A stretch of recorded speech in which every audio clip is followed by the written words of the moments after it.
ரிஷப ராசி நேயர்களே, உங்கள் ராசிக்கு 4ஆம் வீட்டில் சந்திரன், 7இல் சூரியன், 8இல் செவ்வாய் சஞ்சரிப்பதால் தேவையில்லாத நெருக்கடிகள் உண்டாகும். சுலபமாக முடிய வேண்டிய காரியங்கள் சற்று தாமதமாகும். அலைச்சல்கள் அதிகரிக்கும். தொழில் வியாபாரத்தில் நீங்கள் நினைப்பது ஒன்று, நடப்பது ஒன்றாக இருக்கும். பொதுவாக வீண் பேச்சை குறைப்பது மிக மிக நல்லது. வேலையாட்களை அனுசரித்து செல்ல வேண்டும்.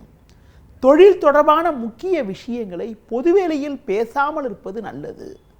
வேலைக்கு செல்பவர்களுக்கு மற்றவர்களுடைய வேலையும் இணைத்து செய்ய வேண்டிய ஒரு நெருக்கடியான நிலை இன்றைய நாளில் இருக்கும் என்பதால் பொதுவாக உங்கள் பணியில் மட்டும் கவனம் செலுத்த வேண்டிய அமைப்பானது இன்றைய நாளில் இருக்கிறது.